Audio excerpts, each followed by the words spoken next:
Nabi Muhammad SAW adalah manusia terbaik yang diutus oleh Allah. Memang beliau dipilih oleh Allah Subhanahu wa Ta'ala. Nabi Muhammad SAW adalah orang yang terkemuka di kaumnya, jalur nasabnya terkenal suci, akhlaknya suci, dan satu kota Mekah meyakini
tinggi, putih, kekar, gagah, segala macam. Akhlaknya jujur, amanah, orang semua percaya. Memang manusia terbaik ini. Sampai salah seorang sahabat namanya Ka'ab radhiyallahu anhu. Ka'ab ini teman-teman sekalian, dalam hadis Bukhari, pernah lagi lewat di depan rumah Nabi SAW, dan kebetulan waktu itu lagi bulan purnama. Kalau kita biasa pertengahan bulan, tanggal 13, 14, 15 Hijriah, biasa kita puasa Ayyamul Bid. Nah itu kalau pada saat itu lagi bulan purnama tuh. Biasanya bulan indah sekali, bagus gitu, bisa dilihat, jadi kayak besar, warnanya kekuning-kuningan gitu. Kata Ka'ab, saya pernah menyaksikan bulan purnama gitu, di depan rumah Nabi SAW. Maka saking indahnya, rasanya saya tidak ingin mengalihkan pandangan mata saya. Lalu ternyata tidak sengaja, ya, tidak janjian, tiba-tiba Nabi SAW membuka pintu rumahnya. Dan beliau keluar, baru saja mandi, menyisir rambutnya rapi ke belakang, dan Nabi SAW menggunakan jubah berwarna merah bergaris hitam. Dan aku menemukan, kata Ka'ab, Nabi SAW lebih indah daripada bulan itu. Sempurna luar biasa secara fisik, secara akhlak sempurna, jalur nasabnya sempurna. Ada orang subhanallah mengidolakan seorang artis mungkin sudah meninggal dari tahun 60-an pun, dipasang posternya, diikuti cara ngomongnya, diikutin cara langkahnya, mungkin sisiran rambutnya. Kita orang Islam punya idola satu orang saja, Nabi Muhammad SAW. Orang yang dipilih oleh Allah menjadi manusia terbaik. Ini orang bukan main-main. Allah yang memujinya. Allah mengatakan dalam Al-Quran, memastikan kalau memang dia adalah utusannya. Dalam surah Fatih ayat 40, surah nomor 48 ayat 29. A'udzubillahi minasyaitonirrajim. Muhammadur Rasulullah. Muhammad ini benar-benar utusan Allah. Pernah ada satu orang Bapak Ibu sekalian namanya Ruqana. Ruqana ini pegulat. di Mekah ya. Jadi dia bukan dari Mekah, tapi ini masa fase Mekah dulu. Ada satu orang di Jazirah Arab namanya Rukana, orangnya kekar, tinggi besar. Dia profesinya selalu gulat. Jadi dia datang ke satu suku yang ditantang sama dia. Siapa yang mau gulat sama saya? Kalau kalah, saya siap menjadi pembantunya selama setahun, gitu-gitulah. Kalau saya menang, kalau dia menang, dia ambil istrinya orang, ngambil hartanya, ngambil anaknya. Itu yang selalu dikerjakan oleh Rukana. Dan tidak pernah kalah gulat, karena orangnya tinggi besar, kekar. Waktu dia dengar Nabi SAW, orang Quraisy lagi punya masalah dengan Nabi di Mekah, dia datangi orang Quraisy, dia bilang, "Hai Quraisy, mau nggak saya permalukan Muhammad buat kalian?" Kata orang Quraisy, "Bagus, buat. Apa yang kalian mau balas? Apa saja kau minta kami kasih. Permalukan dulu Muhammad." Nabi SAW lagi tawaf. Ini si Rukana naik di atas batu tinggi lalu teriak, "Hai Muhammad." Nabi SAW balik, "Kau mau saya beriman? Ikut kamu?" Kata Nabi SAW, "Tentu saja." Kata Rukana, "Saya punya syarat." Kata Nabi SAW, "Apa syaratmu?" "Kalau kau bisa kalahkan saya bergulat, maka saya akan jadi pengikutmu." Rukana pikirin Nabi nggak bakal iyakan, karena orang semua takut sama dia, gitu ya. Nggak pernah kalah bergulat, memang orangnya besar, tinggi besar, mengalahkan postur tubuh Nabi yang tinggi. Dia kaget, waktu Nabi bilang, mengatakan, "Baiklah, bergulat dengan Nabi SAW." Dan perlu Bapak Ibu tahu ya, semua Nabi-Nabi dan Rasul diberikan kekuatan 10 orang laki-laki. Semua Nabi-Nabi dan Rasul, semuanya.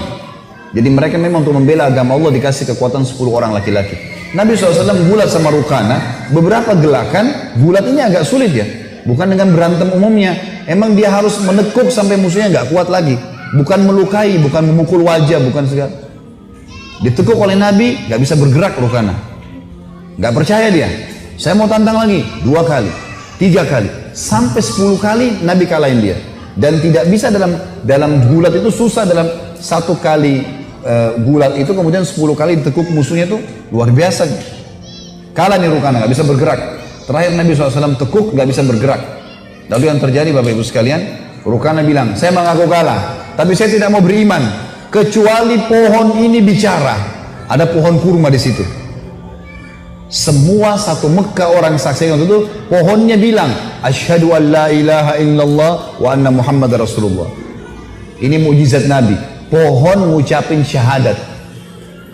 Ini kalau teman-teman ikuti ceramah saya di YouTube ada itu tentang mukjizat Nabi Muhammad SAW. Banyak sekali. Di antaranya ini, pohon aja memberikan syahadat, kesaksian. Pernah Nabi SAW lewat di satu tempat, ada unta lagi ngamuk. Unta ini kalau ngamuk teman-teman di suku Najjar di Madinah. Ini kalau ngamuk bisa gigit, bisa nendang, mirip kuda. Apalagi kalau unta jantan, biasanya nggak sembarangan orang bisa taklukkan gitu.